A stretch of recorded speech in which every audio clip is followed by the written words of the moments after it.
Good evening बच्चों।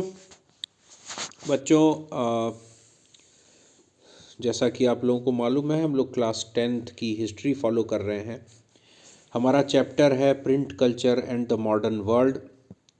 बच्चे, इसके 5 डिफरेंट पार्ट्स मैंने ऑलरेडी आप लोगों को पढ़ने के लिए दे दिए हैं। बच्चों, आज का जो टॉपिक है वो आपको आपकी स्क्रीन पे दिखाई दे रहा होगा। 3.3 प्रिंट एंड डिसेंट।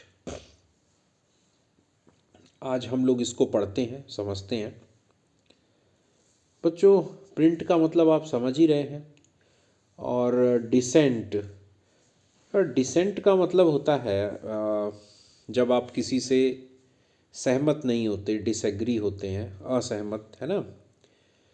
तो आखिर ऐसा क्या था, ये असहमति क्या थी और इसका प्रिंट से क्या लेना देना था।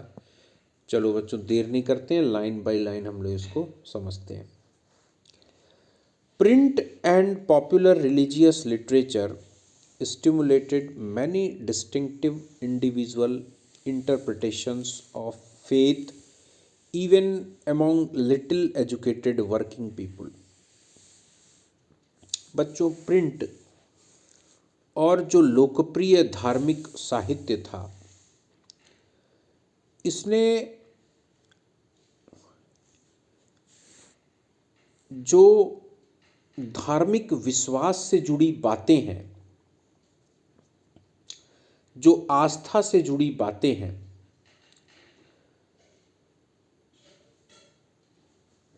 जो कि पहले एक सूत्रीय हुआ करती थी, यानी धर्म में खास तौर से ये बात ईसाई धर्म के। बच्चों, ये लाइन बड़ी कॉम्प्लेक्स लाइन है, इसको आप समझने की कोशिश करो, ठीक है।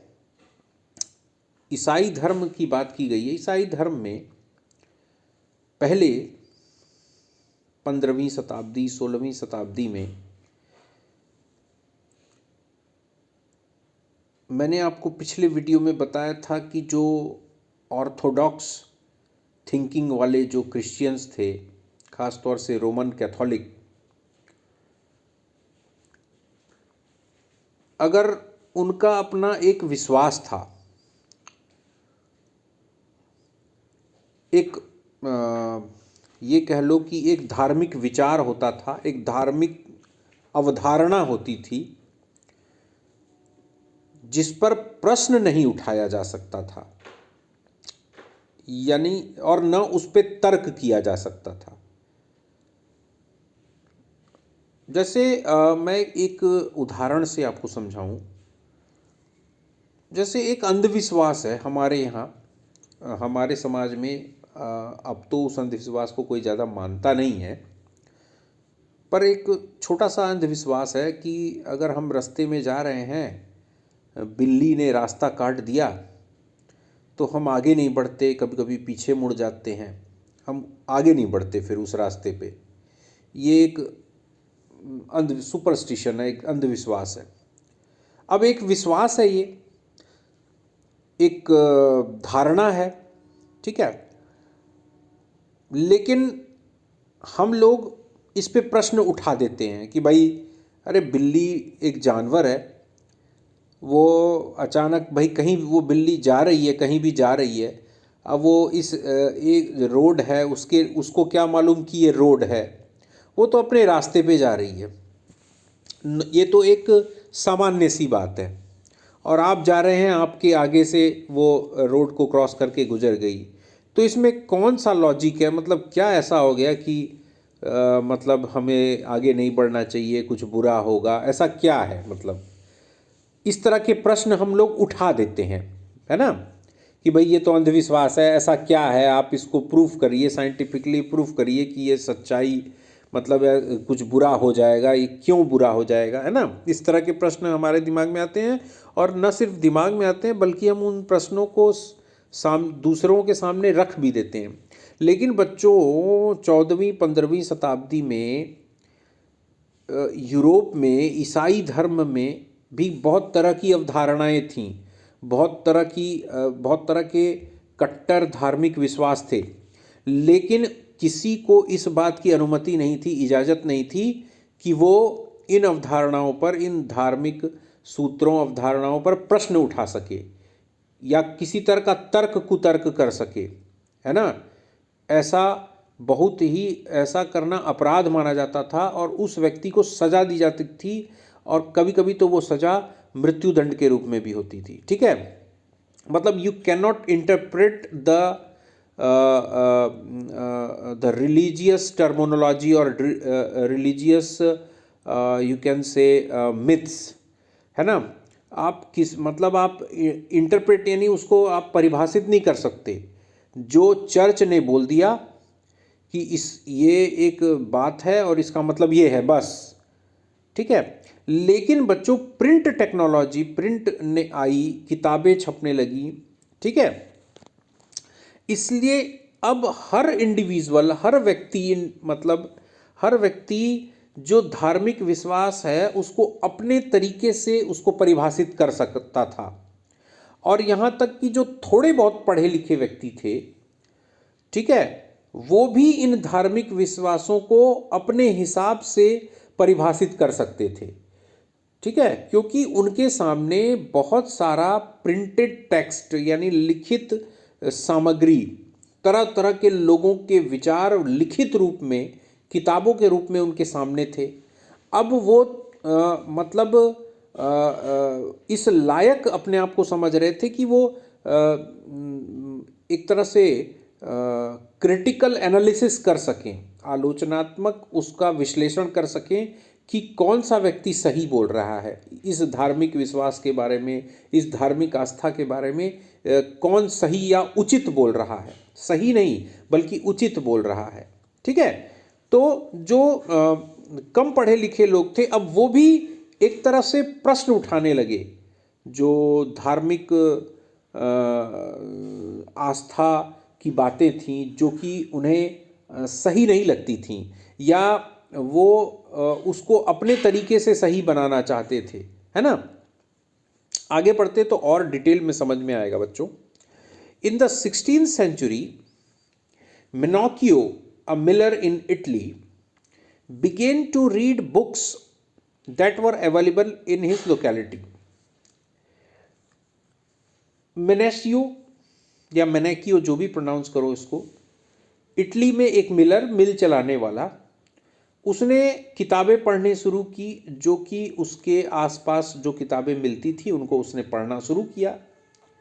He reinterpreted the message of the Bible and formulated a view of God and creation that enraged the Roman Catholic Church.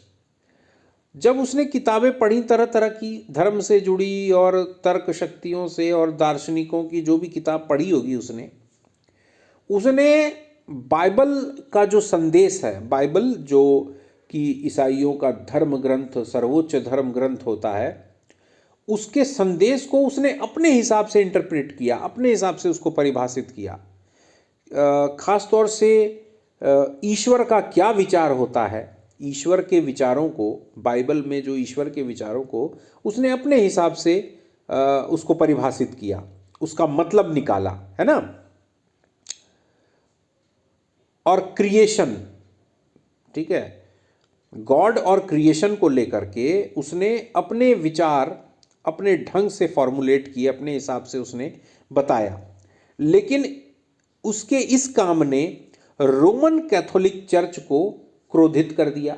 मतलब जो रोमन कैथोलिक चर्च के जो अथॉरिटी थे, जो पादरी कह लो या पुजारी कह लो, है ना, वो उसकी बात से क्रोधित हो गए कि इसने जो है ये अपने हिसाब से व्याख्या कर रहा है धर्म की, हमारे बाइबल की, है ना। When the Roman Church began its inquisitions to repress heretical ideas, Menacio was hauled up twice and ultimately executed.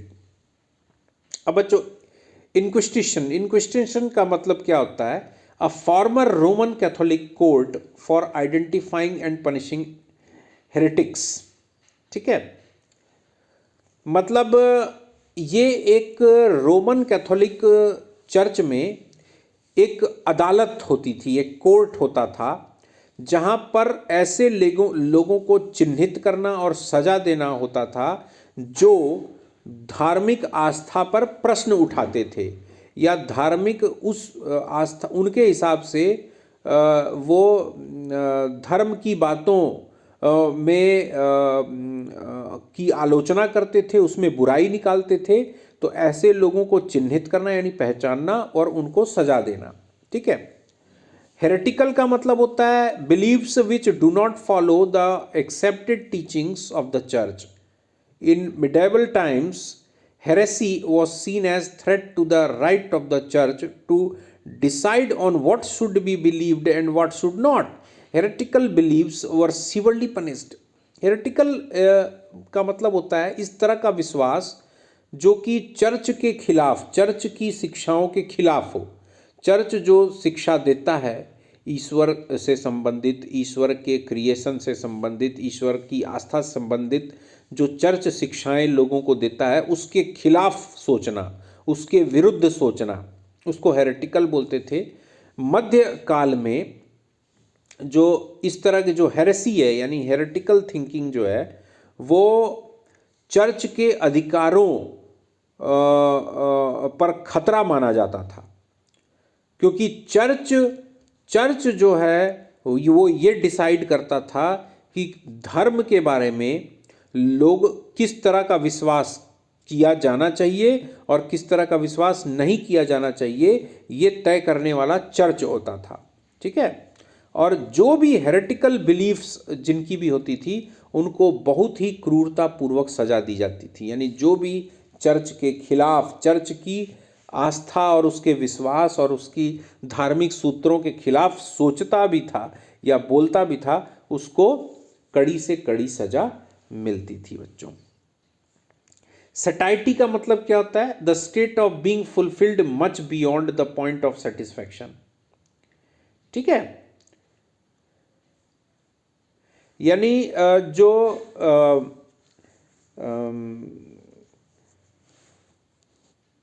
इसको हम लोग इससे समझते हैं बच्चों। यहाँ आप ये यहाँ पर पढ़ो, देखो ये पैराग्राफ में और अच्छे तरीके से समझेंगे। जब रोमन चर्च ने देखा कि ये मिनेशियो या मिनेकियो जो भी है ये धार्मिक आस्था पर प्रश्न उठा रहा है, तो जो इंक्विस्टिशन को मैंने बताया अभी, आपने भी देखा इस बुक में कि एक तरह की कोर्ट, एक तरह की अदालत, धार्मिक अदालत। तो इस धार्मिक अदालत में उसको पेश किया गया, उसको उसकी इस हेरेटिकल आइडिया के लिए उसको 2 बार सजा मिली और फाइनली जो है अंत में उसको एग्जीक्यूट कर दिया गया, यानी उसको मृत्यु दंड दे दिया गया। बस इतनी सी बात के लिए, क्योंकि उसने कुछ अपनी अलग विचार दिए थे ईश्वर और ईश्वर की उपस्थिति, ईश्वर के अस्तित्व से जुड़ी हुई बातों पर उसने कुछ अपने विचार रख दिए थे, इसीलिए उसको मृत्यु दंड मिल गया। The Roman Church, troubled by such effects of popular readings and questionings of faith, imposed severe controls over publishers and booksellers and began to maintain an index of prohibited books from 1558.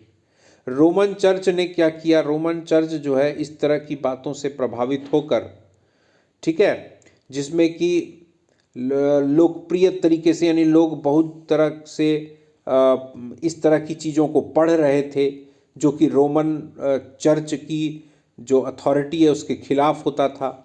यहाँ तक कि जो धार्मिक विश्वासों पर वो क्वेश्चनिंग्स यानी प्रश्न उठा रहे थे, इससे जो है रोमन चर्च ने कड़े नियंत्रण लगा दिए, है ना, सीवर कंट्रोल लगा दिए। किन पर?